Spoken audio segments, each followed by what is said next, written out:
My very poorly executed version of that iconic dance can mean only one of two things. Either the focus of this channel has drastically changed, or we're talking thriller movies at the Horror Movie Syllabus.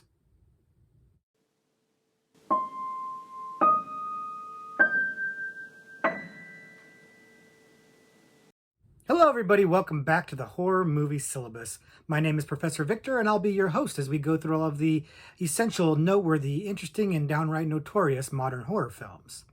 If you are new to the channel, I highly recommend that you check out our introduction video. There's a link to that in the description below, and it'll give you the lowdown on how the horror movie syllabus works. But in short, what we do is we take a particular subgenre of horror and we look at 3 representative examples of that subgenre. Today, the subgenre that we're talking about are thriller movies. And right off the bat, you're going to have a little bit of pushback from people because thriller movies are usually, or at least by a lot of people, differentiated from horror movies. They're usually not considered a subgenre of horror so much as something outside of the horror genre. And I'll be honest, I've been one of those people making that distinction for years. And I resisted putting what I would call thrillers on the syllabus for a long time before finalizing it for this channel. I ultimately relented and put thrillers on the syllabus for 2 reasons. One is, as we've said numerous times on the channel, all are welcome. That's our unofficial motto. We want to have more horror in the community, not less. So if we can kind of claim thrillers or bring thrillers into the horror genre, bring it into the fold, why wouldn't I want to support that? The second reason is because the distinction between thriller and horror is muddy.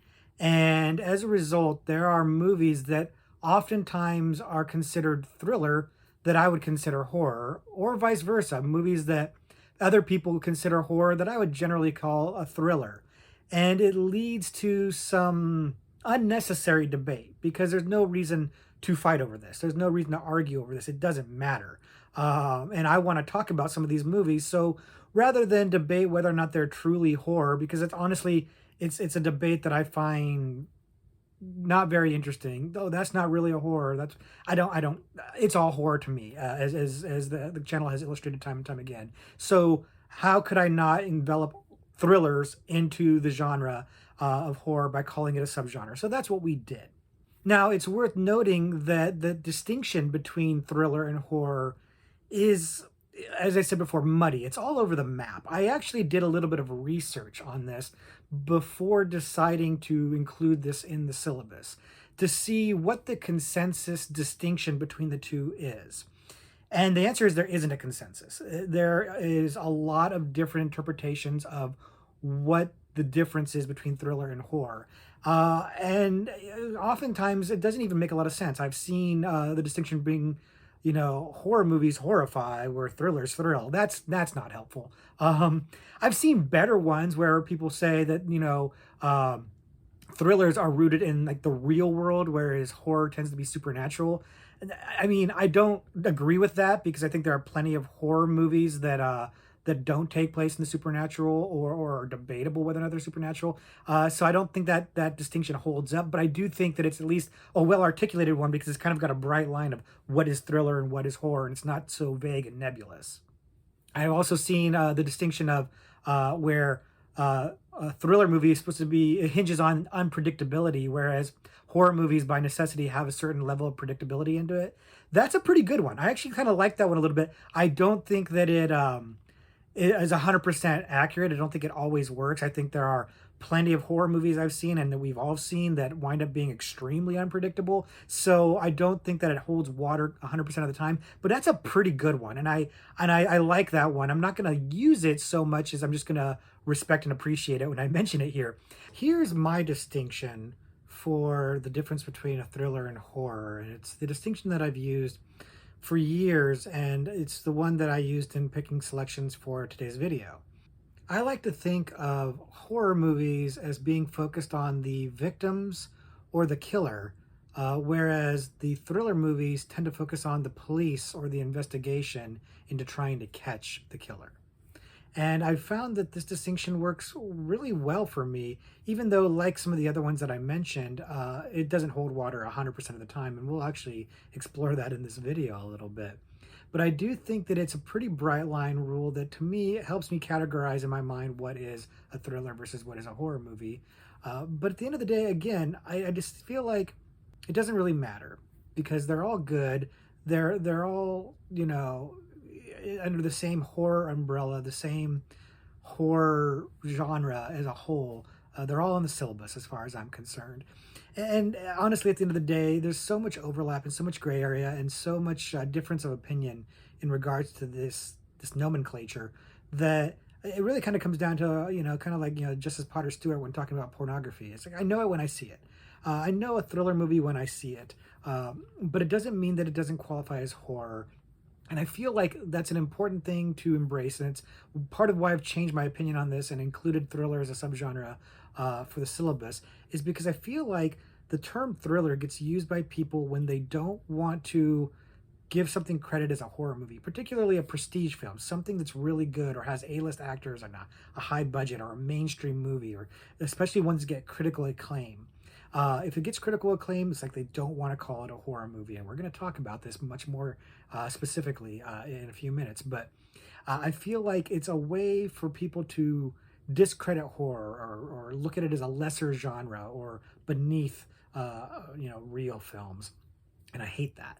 I feel like horror is just as valid of a genre as any other genre out there, and doesn't get as much critical acclaim. Now, admittedly, a lot of the horror movies, are schlocky or lower grade or whatever. We all have to admit that. But there's some real quality work there. There's some real prestige work, critically acclaimed work, stuff that has endured as classic and stood the test of time and revolutionized movie making in general, not just in the horror genre. And to try to negate that by calling things, thrillers instead of horror movie, just feels disingenuous to me at best. So we're folding the thriller subgenre into the horror movie syllabus. We're taking thrillers back. And we're just gonna have a good time talking about these movies because frankly I want to talk about them. With that, let's go ahead and start getting into these movies. As usual, we've categorized them as undergraduate, graduate, and postgraduate level, and in this case, they're ranked in the level of intensity. So with that, let's jump in.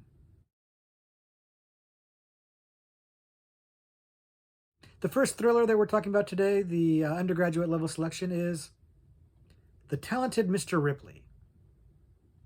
The Talented Mr. Ripley came out in 1999 and is the adaptation of the Patricia Highsmith novel of the same name. If you're not familiar with the movie, if you haven't seen it, it's a story of a con man named Tom Ripley who ingratiates himself to a wealthy business owner who believes that Tom went to school with his son. And he wants his son, who is traipsing around Italy, to come back and join the family business. So he hires Tom to go and bring his son back. Tom takes him up on the offer, and not only befriends the son under false pretenses, but also starts to impersonate him because he really starts to enjoy that lavish lifestyle that the son enjoys. And I think we'll go ahead and stop with the explanation right there because I don't want to spoil the movie if you haven't seen it. The movie is a prestige film, like we were just talking about. It was critically acclaimed. It was nominated for several Academy Awards. It's made by an Academy Award-nominated director, Anthony Minghella. It's got an all-star cast of A-listers, including Matt Damon and Jude Law, Philip Seymour Hoffman, the legend, Cate Blanchett, even Gwyneth Paltrow. They're doing excellent work in the movie. They do really good work. The movie is extremely well made. It's a highbrow movie. It's a mainstream quality film, and so it gets called a thriller. And to be fair, the horror in this movie, such as it is light. There are some horrific things that happen in the movie, but by and large, this is not a scary movie. And we haven't talked too much yet about what the definition of horror is and what constitutes horror. And partly, I think that's because it's different definitions for different people. What scares people is different from person to person. It's kind of a unique experience, and so I just like to encompass all of it in horror because, again, the more the merrier. But this is one of those cases where very few people are going to be scared by this movie. It really is more of a psychological adventure. It really is more about the sense of uneasiness or unsettling, that unsettling feeling about somebody who could do this, and that kind of sociopathic behavior. It really is much more of a psychological journey. But that said, we're still going to talk about it here, mostly just because I really like the movie. It is, more thriller than horror, if we're going to make those distinctions. But it's an incredibly good movie. I'm a fan of the novels. I've read all of them, and I really, really like them a lot. They're usually classified as mystery, but not really mystery in the Agatha Christie whodunit sense. Something a little bit different than that. It's a little more unique than that, and I think the movie captures that really well. The movie is a very strong adaptation of the book, for better or for worse. And I say that because this movie doesn't seem to have endured as a classic as much as some of the other movies that we'll talk about today have endured. So I wonder if that's partly because it really is true to the book. The book, is a period piece. It's set, I think, in the 1950s. On the one hand, the movie hasn't aged poorly or anything like that. It doesn't seem dated. But on the other hand, it doesn't really tap into a nostalgia feel for anybody either, because it's a period piece.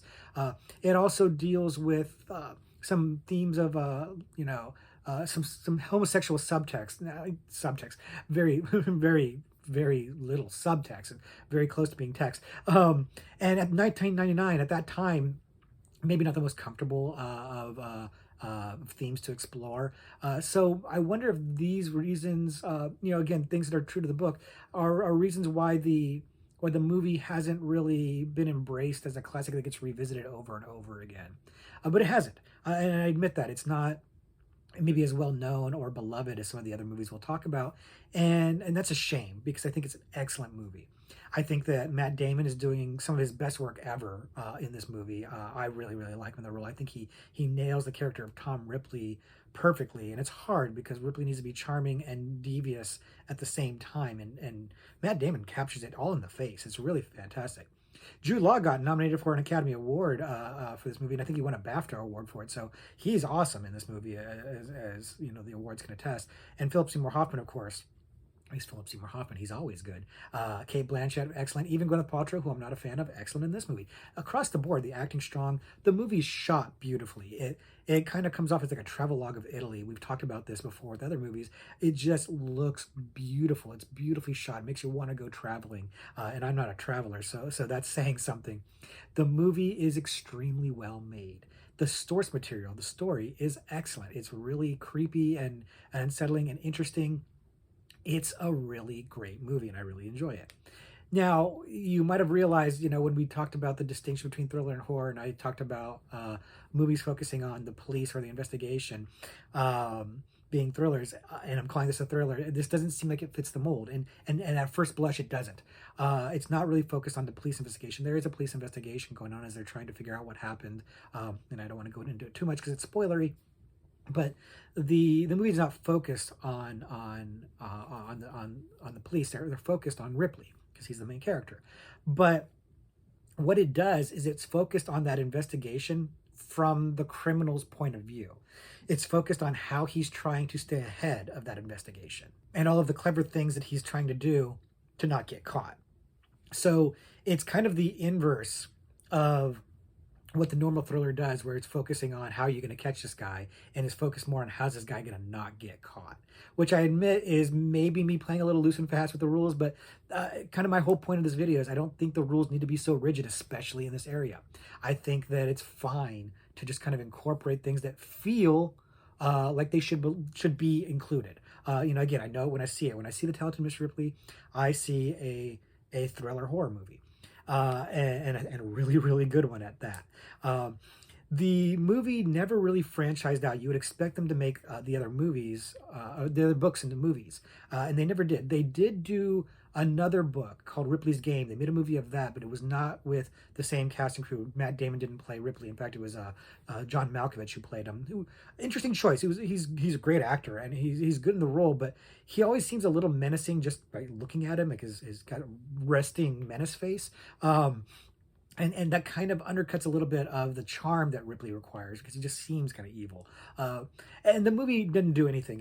It kind of came and went under the radar. Nobody cared. And I think if it had been Matt Damon, if they'd franchised this out, I think it would have been much more successful. I keep waiting for them to reboot it. There's rumors that there might be a Showtime series based on the books, which would be fantastic because the source material is very rich. It's really good. If you like mystery esque kind of books, I highly recommend checking out the Patricia Highsmith Ripley series. Fantastic stuff, and I'm hoping they make more movies out of them because it's material that's really ripe for mining to be on the screen. Honestly, a TV series might be a really good way to do it because you could really explore the character in that way. So actually, maybe if the Showtime series comes out, that would be really cool. But if you haven't seen The Talented Mr. Ripley, you owe it to yourself to check it out. And I bet you a lot of younger people in particular probably haven't even heard of it. Again, it seems like it's kind of disappeared from the cultural zeitgeist. It doesn't get talked about as much as I would have thought it would. It's still remembered by a lot of people, but it seems like a lot of people haven't seen it, and definitely nobody's talking about it. And I don't see like reaction videos about it on YouTube or anything like that. So I would really encourage you, if you haven't seen it, to seek it out and check it out because it's really excellently made. It's a great story. It's a great ride. And if you have seen it, let me know what you think. Do you think it's weird for me to be bringing this up in the horror movie syllabus? Do you think that it's not as good as I'm saying it is? Do you think that it maybe deserves to be forgotten?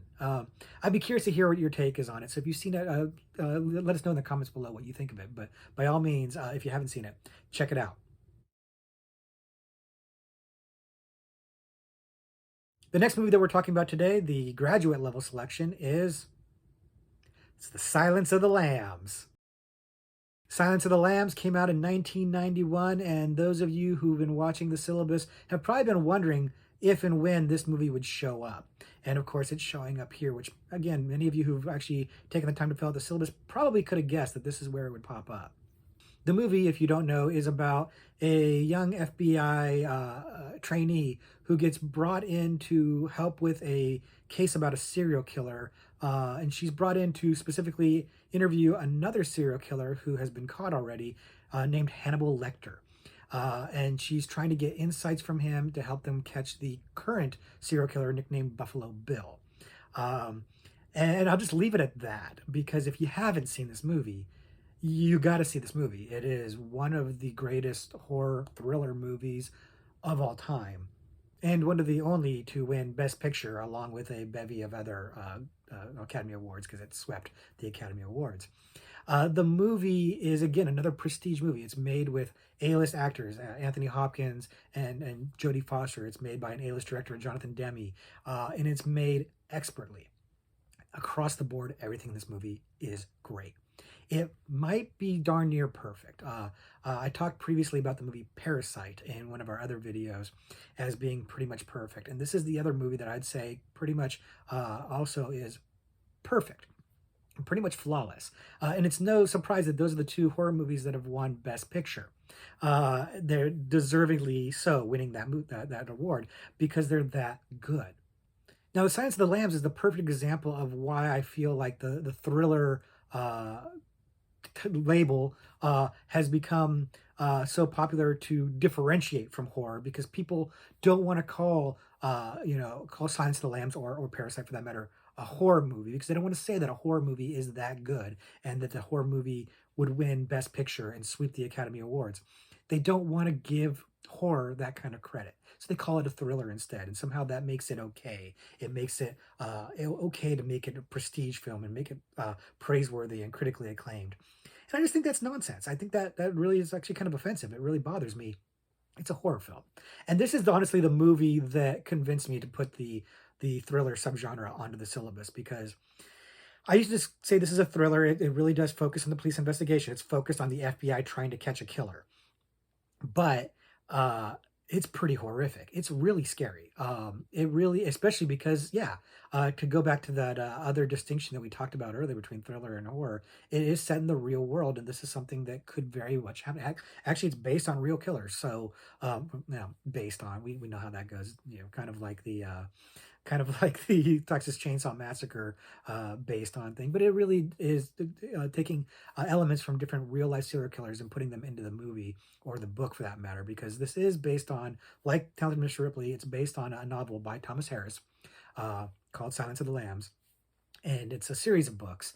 And this is actually the second one, the first one being Red Dragon. We'll talk more about that in a minute. But the Silence of the Lambs movie is maybe the best adaptation of a book I've ever seen in my entire life, because I have read the book and it's incredibly faithful to the book. With I think the only real exception is that, and I guess some slight spoiler here, is that the in the end of the book, uh, Clary Starling, the FBI trainee, does not graduate because she's missed so much school working on the case. Whereas in the movie, she does graduate; she gets her badge.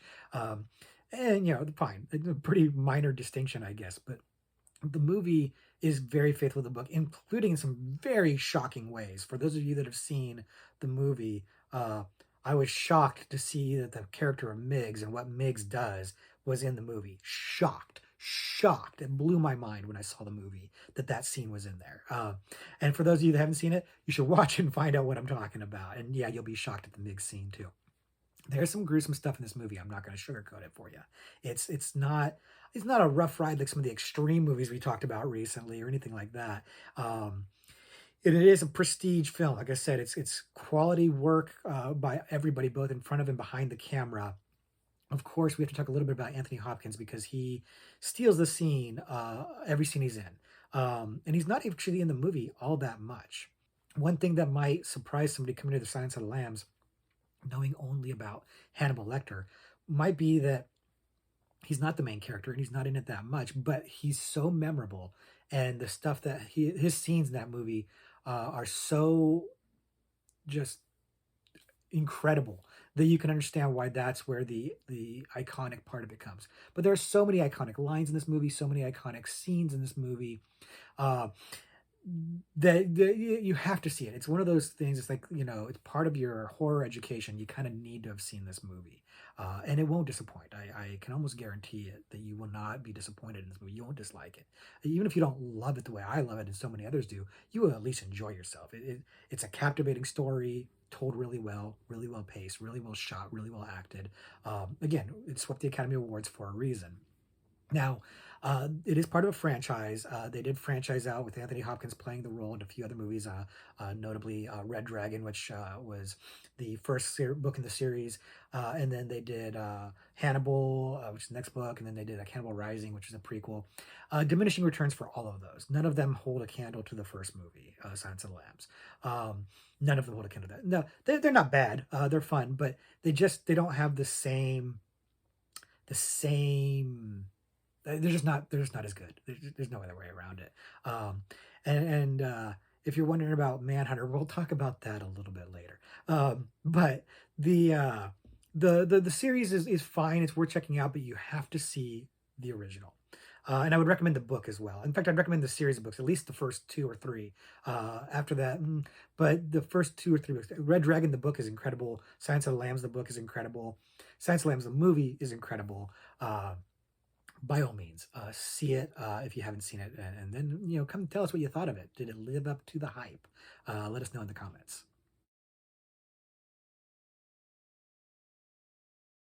The last movie that we're talking about today, the postgraduate level selection, is Seven. Seven came out in 1995. And it's an incredibly noteworthy and important film in film in general, not just in the horror slash thriller area. But we'll get to that in a second. If you're not familiar with the movie follows two detectives played by Morgan Freeman and Brad Pitt, who are searching for a serial killer who appears to be killing people in ways that represent the seven deadly sins. And Morgan Freeman plays kind of the jaded, close to retirement detective, and Brad Pitt plays the young, fire under his butt detective. And they're new to each other, and then they're working this case. And we'll stop there because I don't want to spoil too much of the movie if you haven't seen it. I don't even want to tell you everybody who's in it because that in and of itself was a little bit of a spoiler. But I will say that the movie is phenomenal, and it's incredibly dark and graphic. The movie is made by David Fincher, who is a highly acclaimed director, who got his first start with Alien 3, which we'll talk about at some point. But he really makes a name for himself here. The movie from the get go, from the opening credits, just has a certain aesthetic to it that can only be described now as very 90s, because it kind of is one of the movies, along with Pulp Fiction, that just defined the 90s. It really, there were a lot of copycats, a lot of influence this movie had on future movies in that time period. For better or for worse. But at the time, it was very, very fresh and original. Just this kind of creepy, grimy, like almost music video style feel to it, which makes some sense because Fincher was a music video director before he started directing features, along with many other directors around the time period. But he has a certain degree of self-assuredness in this movie that really comes through. He's a very confident director in this movie, and it's part of what makes the movie work really well. That, along with the performances of your two leads, who are, as usual, awesome in this. But the real thing is the direction, the aesthetic of the movie. It's just the city itself becomes somewhat of a character in there, and how oppressive it is and how dark and dank it feels. And it's a lends a large part to why this movie is a horror film. That and the graphicness of it. The murders are extremely graphic, extremely disturbing, extremely intense. It's why it's the postgraduate level selection over Silence of the Lambs, which is pretty intense in and of itself. But this movie is a whole nother level. It'll really get under your skin. It'll really freak you out. So I want to make sure that's on the table, that you guys understand that if you haven't seen it, this movie, not for the weak stomached, for sure. Very unsettling, very gross, but very, very, very good. A very fresh take on what is a well-worn, well-trod storyline of cops trying to catch a serial killer. It's when we talk about thrillers, that's usually what we're talking about. But this one feels fresh and original. At least it did at the time. Again, it's been kind of copied quite a bit since then, but at the time, this was something that felt really, really fresh and interesting and original. And I do think it holds up. This is one that I do see people do reaction videos to on YouTube, and it does seem to have the same effect to people now as it did 25 years ago when I saw it in theaters. It's a very effective movie. And that's, again, because it's incredibly well made by extremely talented A-list people. It's a prestige film, whether people like it or not. And in fact, that's kind of a funny thing. Like the leads in the movie were not the original choices for the movie. Apparently, a lot of actors passed on this movie because of the subject matter of the movie, because of how dark it was, because of how gross it is. Even though it's kind of classified as a thriller, right, rather than a horror, people were still passing on it and treating it like it was a horror movie, because it is. And people don't want to touch it, and thank God, because the two leads they got are perfect for the role. You really can't imagine other people filling those roles. It's really something else. And there's a couple other actors in the movie. Gwyneth Paltrow's in the movie, and again, I'm not a huge fan of hers, but she's fine in this movie. And there's some other people. We'll leave it at that. But the movie is just across the board, on all levels, great. Great filmmaking, great acting, great direction. Great script. The script itself is interesting because it's a very bleak script. It's a very dark, bleak, unrelentingly sad and depressing script. And Hollywood, of course, wanted to make it a little bit more upbeat, change the ending, give it a little bit more happy stuff in there for people. And Brad Pitt, God bless him, buckled down and said he would not do it if they changed the script. And David Fincher also put his weight behind it too, which didn't have much weight at the time, but Brad Pitt did. And thankfully they did, because this movie winds up being noteworthy in particular because it never backs down. It never relents from its bleak attitude. It never sells out. It never sanitizes itself for Hollywood. It makes it feel, again, wholly unique at a time where other thrillers don't do that. They give you like a little bit more happiness or a little bit of comic relief or something like that. Very little of that in Seven. It's, again, a rough ride, a dreary ride would be a good way of putting it. So a lot of you have probably seen Seven, and if you have, share in the comments what your thoughts are on the movie. But if you haven't seen Seven, Again, be aware that it's pretty gross. You know, it's got some intense stuff in there, but it's an awesome ride. It's really a fantastic movie, and again, I don't think you'd be disappointed in it if you check it out. I definitely, at a minimum, you won't be bored. You may not love it, but you won't be bored. So if you haven't seen Seven, by all means, check it out and then come back and let us know in the comments what you thought of it.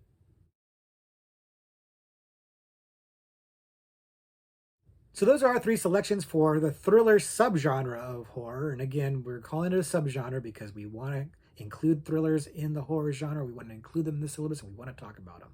To that end, I've got a few extra credit movies to recommend to you if you really like these kind of movies and want to check out more. The first movie I'm going to mention is a movie called Murder by Numbers. And this was a movie that came out in the early 2000s, and it stars Sandra Bullock as a detective investigating the murder of a boy. And it's apparently based on the Leopold and Loeb murder, if you're familiar with that. And if not, maybe do some research on it. But essentially, about two very smart boys who feel like they could plan the perfect murder and outsmart the cops and not get caught. And this story the Leopold and Loeb story has been adapted into many, many things. And this is one of them. And it's a pretty good one. The main reason why I mentioned this movie is because I actually like this movie quite a lot. It was never a huge, I mean, it was a mild hit, I think, but it was never a huge movie and it doesn't have like a big following or anything like that. But I like it for a few reasons, not the least of which is the acting across the board. The two boys in question are played by Michael Pitt, who's quite good if you've seen like Boardwalk Empire, for example, or Funny Games, and Ryan Gosling in an early role for him. And he's phenomenal, as he always is. I'm a big Ryan Gosling fan. This is like the first movie that I realized him. I was like, who's this guy? He's really, really good. And then Sandra Bullock, I'm not exactly a Sandra Bullock fan, America's Sweetheart, but I don't recall voting for her. But she's great in this movie, and it was, especially at the time, a little against type for her. It wasn't a comedy, it wasn't a romance movie. She was playing something a little bit different than what she had before, a little bit edgier, a little bit darker, a little unlikable. She was playing unlikable. Usually she played a likable character, and that's again America's Sweetheart. And she was playing something unlikable here, and it was refreshing. And I had to tip my hat to her. This was the first time I kind of warmed up to her a little bit because I was again not super keen. I didn't dislike her. I wasn't like, oh, I hate Sandra Bullock and I won't watch her movies. I could care less about her. But this is the first time I remember being impressed by her, and the character that she plays gets a little bit of short shrift. I don't know the exploration into her character and the character development really comes together all that well. It feels a little contrived maybe, but it doesn't matter because she acts it really well. She kind of her talent kind of that kind of glosses over any of the plot gaps there might be. And like I said, Pitt and Gosling are awesome as the boys, the killers in the movie, and how they're trying to outsmart the cops. It's a fun movie. It's a clever take on the Leopold and Loeb thing, buoyed by very strong performances. So that's the main reason why I like it here. So many of you probably haven't heard of that movie or seen it, so I recommend checking it out. It's worth your time. Again, it's not going to change your life, but it's a good movie. I really enjoy it. The next movie that I'm going to mention for extra credit is Manhunter, and I mentioned this when we were talking about Silence of the Lambs, and I said we'd talk about it later, and here we are, because Manhunter is actually an adaptation of the first book in the Thomas Harris series about Hannibal Lecter, which is Red Dragon. But they didn't call it Red Dragon, they called it Manhunter, and there's a whole reason for that because they didn't want people to think it was a kung fu flick, whatever. They picked the generic Manhunter title, which isn't a great title, but it's fine.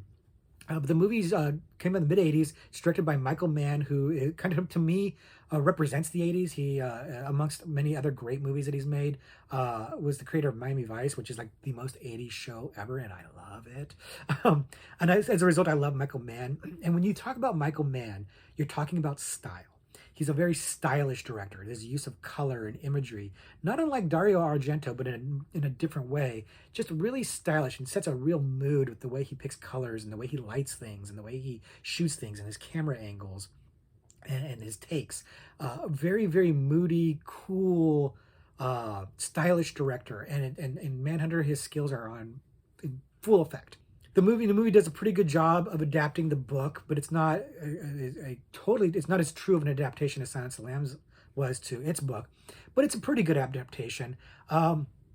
Interesting to see their take on Hannibal Lecter in this movie, which again is a small part of this movie. He's not the main character. He's not the main antagonist. So be warned if you're checking it out. But it's an interesting take to see this movie and then see Silence of the Lambs, because they're very, very different in a number of ways. Not the least of which is it's not Anthony Hopkins playing Hannibal Lecter, but just in terms of tone, the movies feel very different. Manhunter on its own is a very interesting movie. It wasn't a huge hit when it came out, but it's gotten a cult following, and for good reason. It's just, like I said, a very stylish, interesting, noirish, like neo-noirish film. It's just, it's hard to explain it in words because it really is a visual movie, but it's a really interesting visual movie. It's a color palette feast for the eyes, and the story is good. The book Red Dragon is a really, really good book, and the interpretation of it here is solid. So it's an entertaining movie. Again, you won't be bored by this. It's so 80s that I don't know if younger people will get into it that much. I'd be curious to find out. So if you are younger and you haven't checked out Manhunter, please do, and let me know if it holds up to you or if you just feel like it's wildly dated. But if you have seen Manhunter, let me know. Are you one of the people that really loves it? Because again, it's got its cult fans. Or do you just feel like it's just kind of inferior to Silence of the Lambs, or just not that interesting?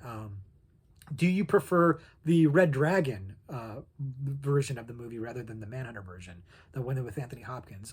I'd be curious to hear that, because most people didn't like that Red Dragon movie, but they do like Manhunter. So let us know if you like that version better too. But in any event, if you have thoughts on Manhunter, please share them, because I'd love to hear them. And the last extra credit movie we're going to talk about is a movie called Prisoners. And Prisoners came out, I think, 2013. And it's directed by Denis Villeneuve, and I'm pretty sure I'm mispronouncing that name, but I need to learn it because the guy's quickly becoming one of my favorite directors. The movie, if you're not familiar with it, is about two guys whose daughters get kidnapped, and they're trying to find them. And the police are helping investigate that, and they have a suspect they think might have kidnapped them, and they're trying to get him to talk, but he won't talk. And I won't say much more than that, but the movie is incredibly well made. Again, Denis Villeneuve is who did Arrival and Sicario, and basically everything he touches has been great. Every movie I've seen of his, which is every English movie, is fantastic. So I'm very high on him. And this is I think this is his first English movie. And this movie is maybe not my favorite of his, but it's really, really good. It's got great performances by Hugh Jackman and Terrence Howard and Paul Dano, Jake Gyllenhaal. It's got an all-star cast. Once again, prestige level talent, both in front of and behind the camera. So they want to call it a thriller rather than a horror movie, but there's some kind of horrific stuff going on in this movie as well. And in this case, while there is a cop and you focus somewhat on the cop, the investigation is really by the fathers trying to find their girls. So that's really where the investigation aspect of this is focused on, is these two guys doing their own side investigation. Now, the only hiccup with this movie for me is it really pulls its punches a little bit. It had an opportunity to go in a direction that it doesn't go in. And if it had, it would have been a real interesting moral quandary. It would have had a lot to say about vigilantism and justice and things like that. And it doesn't go that direction. And that's okay. Where it does go is perfectly fine. But I like my ending in my head a little bit better than the ending that you get. I'm not a huge fan of the ending, but it's good. It's not bad. It's not a bad ending. It's not like the ending falls apart or anything like that. In my head, I wrote an ending that's a little bit more clever. Oh, wow. But it's a very good movie, very well made, very well directed, pretty creepy, across the board, well-made movie that deserves to be seen. And I think it's got its fans. I don't know if it's a super popular movie, but it was a hit. So if you haven't seen Prisoners, check that one out. Let me know what you think. So that's going to do it for our exploration into thriller movies, and more focused on, thrillers versus horror rather than anything specific about the movies themselves. But I wanted to give you an overview of the movies that I think are maybe the cream of the crop, or some of the best of the thriller genre, thriller subgenre, as I've folded into horror. Hopefully you can embrace this idea of the thriller being just part of the horror genre, rather than its separate and distinct genre on its own, because it gives us more to love. It gives us more movies to talk about, more movies to appreciate and enjoy. A movie like Silence of the Lambs, it's a horror movie. Let's call it what it is. But if people want to call it a thriller, great. We'll call it a thriller, part of the thriller subgenre. All are welcome. Again, all are welcome. I want us to have more and more horror to talk about. So hopefully you can embrace that. And if you can't, let's talk about it in the comments below. Why you feel like thrillers should be separated from horror. Let us know your thoughts, because I like everybody's opinions to be shared. I like all of us to learn from each other. So if you've got ideas on what makes a thriller different from horror, or why they should be separate, or why they really aren't separate and why they should be together, share with us. Educate us all in the comments below, because you guys have been giving us a lot of value with your thoughts down below. So keep on doing that. With that, we'll call it a video. So until next time, class dismissed.